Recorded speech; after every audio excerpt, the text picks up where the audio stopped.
আসসালামু আলাইকুম ওয়া রাহমাতুল্লাহি ওয়া বারাকাতুহু। সুপ্রিয় শিক্ষার্থীরা, আশা করছি তোমরা কাছে দূরে যে যেখানে আছো ভালো আছো।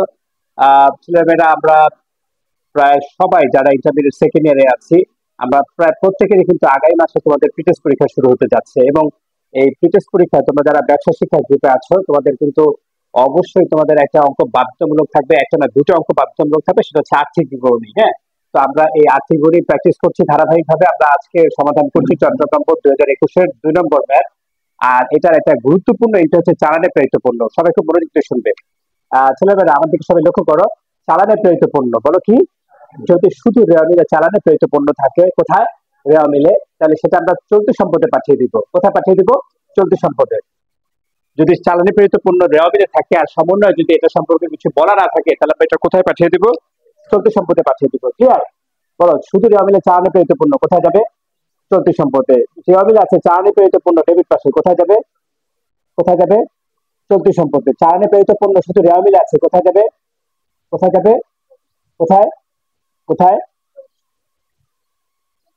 চলতি সম্পদে। হ্যাঁ, রেওয়া মিলে যদি ডেবিট পাশে রাখা থাকে চালানে প্রেরিত পণ্য আর সমন্বয় যদি কিছু বলা না থাকে, তাহলে কোথায় পাঠিয়ে দিব? আমরা চলতি সম্পদে পাঠিয়ে দিব। ওকে, এবার শোনো, যেমন এই চট্টগ্রাম বোর্ড 2021-এর 2 নম্বর অঙ্কটায় আমাদের রেওয়া মিলে চালানে প্রেরিত পণ্য কত টাকা?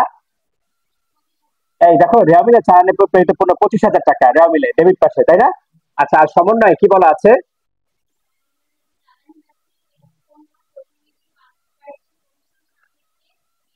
আচ্ছা, আমি একটু পাশে লিখে রাখলাম, এটা চালানি পণ্য। চালানি পণ্য কত টাকা রেওয়া মিলে? 25,000। ভালো করে শোনো, রেওয়া মিলে চালানি পণ্য 25,000। আর এটার সমন্বয় বলা আছে এই এই পণ্যটা চালানি পণ্য। চালানি পণ্যটা চালানি এই চালানি পণ্যটা কত টাকায় বিক্রয় করা হয়েছে? এই 30,000 টাকা বিক্রয় করা হয়েছে। 30,000 টাকা বিক্রয়। আর কত পার্সেন্ট কমিশন দিতে হবে? 5% কমিশন দিতে হবে। খুব ভালো করে শুনবে ছেলেমেয়েরা। চালানি প্রেরিত পণ্য, এটা দিয়ে এটা যাদের ভুল হবে তাদের নিট মুনাফা মিলবে না এবং আর্থিক অবস্থার বিবরণী মিলবে না। অর্থাৎ নিট মুনাফা যদি না মিলে সংরক্ষিত আয় ভুল, সংরক্ষিত আয় ভুল হলে আর্থিক অবস্থা বিবরণী কি ভুল হয়ে যাবে। ছেলেমেয়েরা দেখো, রেওয়া মিলে চালানি প্রেরিত পণ্য 25,000 টাকা আর সমন্বয় বলেছে এই চালানি পণ্যটা বিক্রয় করেছি আমরা 30,000 টাকায় আর 5% কমিশন। প্রথমে আমরা বলে নিয়েছি যে রেওয়া মিলে যদি শুধু চালানি প্রেরিত পণ্য থাকে, সেটা কোথায় পাঠিয়ে দিব? চলতি সম্পদে পাঠিয়ে দিব। আচ্ছা, যদি সমন্বয় কিছু বলা না থাকে, ওকে। আচ্ছা, যদি সমন্বয় বলা থাকে আবার রেওয়া মিলে থাকে, তাহলে কি কাজ হবে একটু শোনো। প্রথমে নিট মুনাফায় এটা প্রভাব আছে। কোথায়? নিট মুনাফায়। কোথায়? নিট মুনাফায়। আমরা শিখেছি, আমরা যারা পরোক্ষ পরিচালনায়, অর্থাৎ মোট মুনাফার পর যারা পরোক্ষ পরিচালনায় হেডিং দিয়ে করো। আর তোমরা জানো যে পরোক্ষ পরিচালনায় 3টা এন্ট্রি আসে: বার্তা প্রাপ্তি, কমিশন প্রাপ্তি, চালানি পণ্যের মুনাফা। কি কি আছে? বার্তা প্রাপ্তি, কমিশন প্রাপ্তি, চালানি পণ্যের মুনাফা। আর যারা এই পরোক্ষ পরিচালনায় হেডিং দাও না, মোট মুনাফার পরে বাদ পরিচালন ব্যয় লিখো, যোগ অন্যান্য আয়, বাদ অন্যান্য ব্যয় লিখো। আমরা এই চালানি পণ্যের মুনাফাটাই অন্যান্য আয় লিখি। আবার শোনো, যারা পরোক্ষ পরিচালনায় হেডিং দাও, মোট মুনাফা নিট মুনাফা করতে গিয়ে অনেকে কিন্তু 4টা হেডিং দেয়, যেমন মোট মুনাফা যোগ পরোক্ষ পরিচালনায়, বাদ পরিচালন ব্যয়, যোগ অন্যান্য আয়, বাদ অন্যান্য ব্যয়। কিন্তু আমরা সাধারণত এখানে কি করি? মোট মুনাফা বাদ পরিচালন ব্যয়। অ্যান্সার কি আসবে? একই আসবে। যে যেভাবে করো না কেন, অ্যান্সার কি আসবে? একই আসবে। কথা বুঝতে পেরেছো? এখন শোনো, এখন আমরা যেভাবে করছি, অর্থাৎ মোট মুনাফা বাদ পরিচালন ব্যয়, বাদ, তারপরে যোগ অন্যান্য আয়। এই ছেলেমেয়েরা, যোগ অন্যান্য আয়ে, আমাদের অন্যান্য আয় তোমাদের মধ্যে কে বলতে পারবে অন্যান্য আয়গুলো সবগুলো? বলো। গুড। হ্যাঁ, হয়েছে। থ্যাংক, আর বলতে হবে। Very good. তাহলে অন্যান্য আয় আমরা শিখেছি: উপভাড়া, শিক্ষানবিশ সালামি, বিনিয়োগের সুদ, উত্তোলনের সুদ, ব্যাংক জমা সুদ, সকল প্রকার প্রাপ্ত বা প্রাপ্তি, শেয়ার হস্তান্তর, ফি, অনাদায় পাওনা আদায়, পুরাতন খবরের কাগজ বিক্রয়, স্থায়ী সম্পদ বিক্রয়জনিত মুনাফা, চালানি পণ্যের মুনাফা, বৈদেশিক মুদ্রা বিনিময়জনিত মুনাফা। এই সেই চালানি পণ্যের মুনাফা আমরা এতদিন বলেছি, কিন্তু আমরা পাইনি প্র্যাকটিক্যালি, তাই না? এখন আমরা পেয়েছি। দেখো, খুব মনোযোগ দাও ছেলেমেয়েরা, বোর্ড দেখো। রেওয়া মিলে চালানি পণ্য কত টাকা? 25,000 টাকা। আর বিক্রয় করেছে কত? আপাত দৃষ্টিতে বা স্বাভাবিক দৃষ্টিতে মনে হচ্ছে যে আমাদের 5,000 টাকা লাভ হয়েছে। কত টাকা? আসলে 5,000 টাকা লাভ হয়নি, কারণ এখানে একটা কমিশনের ব্যাপার আছে। ওকে, এখন শোনো ছেলেমেয়েরা, খুব ভালো করে শোনো। আর যে প্রশ্নে চালানি পণ্য থাকে আর চালানি পণ্যের বিষয় থাকে, ওই প্রশ্নে অবশ্যই তোমাদের চালানি পণ্যের মুনাফা চাই ক নম্বরে সাধারণত। দেখো তো, এই প্রশ্নে কি চালানি পণ্যের মুনাফা চেয়েছে? দেখেছো আমরা কিন্তু প্রশ্নটা দেখিনি, তারপর আমরা বুঝতে পারছি যে এটা একটা গুরুত্বপূর্ণ এন্ট্রি, সেহেতু এটা ক নম্বরে চালানি পণ্যের মুনাফা চেয়েছে না। আচ্ছা এবার এসো চালানি পণ্যের মুনাফা নির্ণয়, ছেলেমেয়েরা দেখো এখন আমরা চালানি পণ্যের মুনাফা নির্ণয় করছি। দেখো আমাদের ছক হবে বিবরণ টাকা টাকা,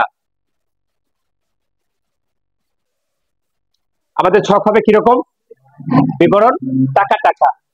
ওকে, এবার লক্ষ্য করো সবাই, দেখো চালানি পণ্য যখন নির্ণয় করব তখন প্রথমে আমরা যে কাজটা করব, সবাই একটু মনোযোগ দাও। প্রথমে আমরা যে কাজটা করতে হবে সেটা হচ্ছে সমন্বয়ে চালানি পণ্য বিক্রয় কত, এটা আমরা আগে লিখবো। আমরা লিখবো বিবরণ টাকা টাকা, তাই না?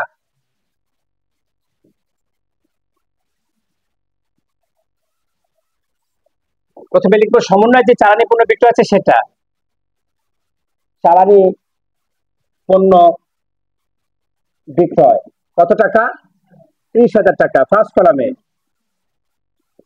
ছেলেমেয়েরা এই আমরা চালানি পণ্যের মুনাফা নির্ণয় করছি, সবাই খুব মনোযোগ দাও। প্রথমে চালানি পণ্য বিক্রয় কত টাকা, 30,000 টাকা। আর কমিশন প্রতিনিধিকে কত পার্সেন্ট কমিশন দিয়েছি, 5%। এই কমিশনটা এখন বাদ দিব, বাদ কমিশন, বাদ কমিশন না, বাদ কমিশন দিব। এই 30,000 উপর 5% আসবে 1500। ভালো করে শোনো, তাহলে 30,000 থেকে 1500 বাদ দিলে কত আসবে, 28,500। খুব ভালো করে শোনো সবাই, ছেলেমেয়েরা আমরা চালানি পণ্যের মুনাফা নির্ণয় করতে যাচ্ছি। কি নির্ণয় করতে যাচ্ছি, চালানি পণ্যের, প্রথমে চালানি পণ্য বিক্রয় লিখেছি 30,000, আর বাদ কমিশন দিয়েছি কত পার্সেন্ট, 5%, 1500 টাকা এসেছে, তাই না?